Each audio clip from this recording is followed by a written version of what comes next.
What's the hubbub? I'm putting an end to some nonsense on a popular superhero movie argument. There's a phrase we keep hearing whenever a superhero movie underperforms: superhero fatigue. A Marvel movie doesn't make enough money? Superhero fatigue. DC movie struggles? Superhero fatigue. A new comic book character doesn't connect? Apparently, audiences are just tired of superheroes, but I think that's the wrong diagnosis. Yes, the genre itself is down, and there was oversaturation for a while, true. But if audiences were truly tired of superhero movies, then why are the big superhero movies still capable of becoming major theatrical events? Only tentpoles can bank right now, essentially. Why can one superhero movie struggle to make $400 million while another can pass $600 million? And here's the really interesting part. In 2025, DC actually beat every single Marvel Studios movie at the worldwide box office. That's right. Marvel released 3 movies in 2025: Captain America: Brave New World, Thunderbolts, and The Fantastic Four: First Steps.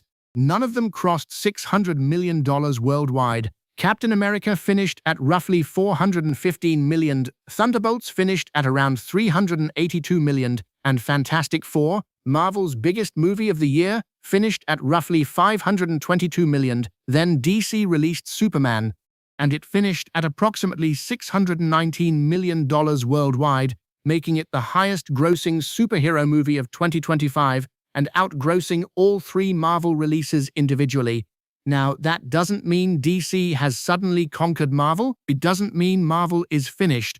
We just saw its main tentpole Spider-Man quickly smash the box office, and the next Avengers movies will probably hit $3 billion. And it certainly doesn't mean every DC movie from now on can beat Marvel. I'm hoping for Man of Tomorrow to hit $700 million max.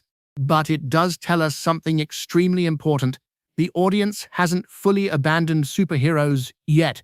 They're just becoming much more selective about which superhero movies they want to see, and that's a very different problem. Superhero fatigue isn't the exact problem. The better way to describe what's happening is superhero selectivity. The audience isn't saying, "I don't want superheroes anymore." They're saying, "Why this superhero movie?" And that question is absolutely killing the old Marvel business model. Because there was a time when Marvel didn't really have to convince you that a particular movie was worth seeing. The Marvel logo did a lot of the work. You saw the logo, you saw the release date, and you thought, "It's Marvel, I'll go." That's an incredibly powerful position for a studio to have, and Marvel spent more than a decade building it. Remember the boom? Think about 2016. Marvel releases Doctor Strange. On paper, Doctor Strange was not exactly an A-list theatrical character. He wasn't Iron Man, he wasn't Captain America, he wasn't Spider-Man. For the average moviegoer, Doctor Strange was a relatively obscure comic book character, and yet the movies from that character did extremely well. That's tremendous for their B-level at the time hero. Then Marvel introduced Black Panther as a solo movie. Again, this wasn't Batman. It wasn't Superman. It wasn't Spider-Man. Honestly, for a black character-led hero, he was well under the general consciousness audiences have for John Stewart, the Green Lantern. But Black Panther made approximately $1.35 billion worldwide. That's insane. Think about it again. Another B-level tier character at the time, smashing the box office. And it tells us something really important about the Marvel boom. Marvel wasn't just making successful movies about established characters. Marvel was creating new theatrical brands. That was the superpower. The audience trusted Marvel enough to take a chance on characters they didn't necessarily know. Guardians of the Galaxy? Sure. Doctor Strange? Sure. Ant-Man? Why not? Black Panther? Absolutely. The Marvel brand itself had become the reason to buy the ticket. That's what's changed. Marvel doesn't have that automatic theatrical guarantee anymore. Superhero selectivity exists. That's a hubbub term I just coined. If you like original content, by the way, smash a like and subscribe, please. And 2025 is probably one of the clearest demonstrations of it. 3 Marvel movies, none reached $600 million. Meanwhile, DC's Superman passed all 3. And this is where Thunderbolts becomes especially interesting. because you can't simply explain that movie's performance by saying, "It was bad." It wasn't. Thunderbolts was well reviewed, critics liked it, audiences liked it. It was getting people to actually see it that was a challenge. Also, it seemed like before Supergirl took an anti-woke influencer hit to suppress viewing, Thunderbolts got hit with it first. It developed a strong reputation among people who actually watched it, and yet it finished at roughly $382 million worldwide. So what's the explanation? Maybe audiences didn't hate Thunderbolts, maybe they just didn't think they needed to see it in theaters, and that's a massive distinction. "I'll watch it later" is dangerous for Marvel, because a theatrical movie doesn't just need to eventually find an audience, it needs to create urgency, it needs people to say, "I need to see this now." But audiences have learned something over the last few years. They can wait for streaming, they can wait for digital, they can wait for word of mouth, they can wait until everyone else tells them whether it's worth watching, and Marvel may have accidentally trained audiences to do exactly that, because the MCU became enormous. Movies, Disney Plus shows, spin-offs, special presentations, multiple releases every year, characters appearing in other projects, multiverse storylines, post-credit scenes. Eventually, keeping up with Marvel started feeling less like watching movies and more like maintaining a subscription to a television universe. And once the audience feels like a movie is homework, that's a problem. Because the theater asks, "Do you want to see this now?" Streaming asks, "Do you want to see this eventually?" Those are very different propositions, and this is where DC's story gets hilarious. Because if you told somebody during the SnyderVerse era that DC would eventually release a Superman movie that outgrossed every Marvel Studios movie in a given year, they probably would have laughed. Not because Superman couldn't make money, but because of how spectacularly messy the DCEU became. The SnyderVerse essentially went from, "This is going to be the next big cinematic universe," to, "Okay, so are we pretending Justice League didn't happen?" And eventually DC had to hit the cinematic refresh after the Snyder-established DCEU tarnished the brand. New universe, new Superman, new continuity, eventually a new Batman. Basically, okay everybody, forget the last 10 years, the Snyderverse became so complicated that continuity stopped being a feature and became a hostage situation. And Justice League? That movie felt like a group project where nobody agreed on the assignment. Different directors, different tones, reshoots, release problems, a 4-hour director's cut arriving years later. At one point, the most successful part of the DC cinematic universe was people arguing online about which version of the Justice League they should be watching. And then DC basically said, "Great, anyway, we're rebooting." But that's actually why Superman matters, because DC had to convince audiences to start over, again, and somehow, Superman worked. You didn't need to remember the Snyderverse, you didn't need to know which version of Batman was canon, you didn't need to understand 10 previous movies, you didn't need to complete a cinematic history degree before buying your ticket, you just needed to know, this is Superman. And that is exactly what makes the 2025 comparison so interesting. DC, after one of the messiest superhero franchise collapses we've ever seen, released a new Superman movie. Marvel, with the most successful cinematic universe in history, released 3 movies, and Superman beat all 3 individually. That's not proof that DC has permanently surpassed Marvel, but it is absolutely evidence that the audience is willing to show up for a superhero movie when it feels like an event. That's the word we're missing, event. During the Marvel boom, almost everything felt like an event, and that's because Marvel had created something incredibly difficult: cultural urgency. You didn't just want to watch Infinity War, you needed to know what happened. You didn't just want to see Endgame, you needed to be part of the conversation. And Marvel's genius wasn't simply making Endgame a $2.8 billion movie. The truly impressive achievement was everything that came before it. Marvel made audiences care about dozens of characters. It made relatively obscure characters commercially viable. It made audiences trust the next movie. That's why Doctor Strange could make nearly $700 million.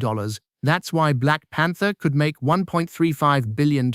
That's why Guardians of the Galaxy could become a massive franchise. Marvel had created a system where the universe itself was the attraction, And then the universe became homework. This is where Marvel's success eventually became a weakness. The MCU kept expanding, but the bigger it got, the more difficult it became for casual audiences to keep up. And when audiences stopped believing that every movie was essential, the entire business model changed. Because now they're asking, do I actually need to see this one? And that's a dangerous question, because once people realize the answer might be no, the theatrical audience can collapse very quickly. That's why a movie can be well-reviewed and still underperform. That's why Thunderbolts is so interesting. The audience didn't necessarily reject the movie, they rejected the urgency of the movie. Deadpool and Wolverine proves the audience isn't gone, it just wants tentpoles.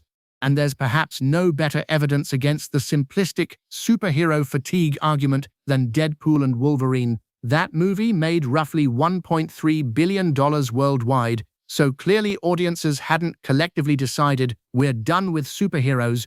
They were willing to show up when the movie felt like an event.